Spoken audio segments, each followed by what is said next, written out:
Alright, what is up, rat mommies and daddies? Today I'm talking about Alien Romulus. I just got back from seeing it about, an hour ago. I have a lot to say. It was actually my first day of school, so I saw it after school, and it was an early screening too. That was kind of awesome. I actually saw a friend there too. That was kind of sick. Anyways, here we go. Alien Romulus. I'm gonna talk about it. So, starts out. This is going to be a spoiler-free review, but I'll overview the story at the first. There's a girl played by Kaylee Spaney and her android, robot friend, brother type thing. That's kind of her caretaker. They're on this mining world that cannot see the sun at all. So just because of its cloud cover, and they get an opportunity from some old friends to get some mining pods so that they can, some sleep pods so that they can escape the planet and, leave their kind of tyrannical mining place. And there's their friends. There's the British one for some reason. There's a couple of them. One's pregnant, and it's kind of an interesting little group, and they have to find these sleep pods because it's a 9-year journey to the closest nice planet. And they're like, this abandoned ship has some. It's called the Romulus, and it's floating above our orbit, because the movie opened up with this Romulus going to the old Nostromo, which is the ship from the first one. That shouldn't surprise you, and actually getting an alien, the alien from it. So that's kind of all I'm going to really go into the story. I will be talking about some of the scenes though, some of the awesomeness of it, but the horror in this, awesome. It's the closest one. Well, it's actually, I'd say, scarier than the original, but I'm so glad that they're bringing it back to horror rather than action or philosophical, which is enjoyable. The philosophical stuff is fun, but the horror is just so perfect for the Alien franchise. It's so awesome. There's actually callbacks to all the movies. If you are a seasoned fan of them, you'll definitely see them. And this is but if you haven't seen any, this is a great movie to dive in. Like Jesse, he's never seen an Alien movie.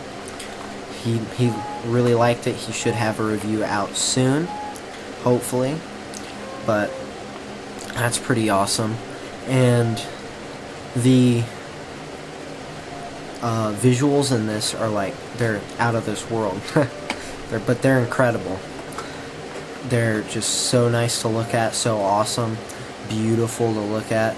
Wish we would have seen this in IMAX actually. I probably will if I do a second viewing. I might, because I really loved it. I actually gave this a 5-star review. I will say that. So I'm going to be really liking this movie when I talk about it. But there's so many elements that go into making a good Alien movie, the horror and the action. The action in this is also really good, on par with Aliens even. Just some of it's definitely more horror, but it's super awesome, super cool to watch, really exhilarating. And you think you know what's gonna happen, you don't. The third act is so insane, it's crazy. I was freaking out, what? It was awesome. And there's this zero gravity scene that's really awesome. It's in the trailer, so you can see it. There's so many scenes that are just really nerve-wracking. It's really suspenseful. It's just super easy to watch almost, because it hooks you in immediately. And super good acting in it as well. Standout was the android character. Man, I forgot his name, but absolute standout. He did such a good job as this as this robot guy, and he kind of can show emotions, but he also can't. Like, he can't have tears and stuff. He does such a good job in that, and there's a point where he switches like gears and he switches them back again, and he just does so good with it. Great acting. Kaylee Spaney does really, really good. I thought she did good. All the other actors did great in it. I really like how Fade Alvarez made most of it practical. Like, you can tell, because they've been going into CGI for a lot of it. Making it practical is just so much better. It's scarier. You know, it looks so much better. It was just awesome.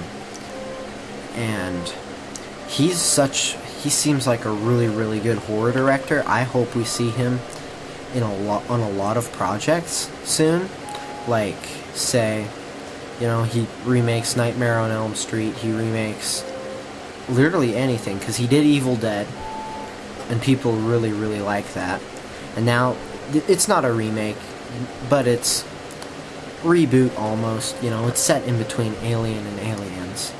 It's set in the same universe, and it's just super awesome how good of a job he does, because Ridley Scott's been going a bit too philosophical with it almost, which is fine. Like, it's fine.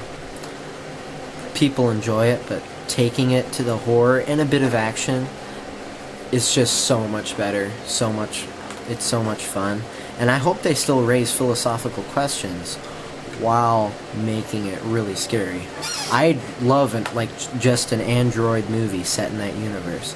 I think they're super interesting. I really love the kind of retro tech in the movie. It's really, really cool to kind of see, you know, it's the 70s version of the future. I'm pretty sure it's set far, far into the future, but I've seen stuff where it's like 2091 or whatever. I don't think that's the case. But it's, and the cryogenic sleep and stuff, you know, that was an idea from like a lot of older movies, and just such a good job at making it into a horror movie, such a good job making the action work. It all blends so nicely, has great lead performances, has great aliens in it, has a third act that will leave you amazed.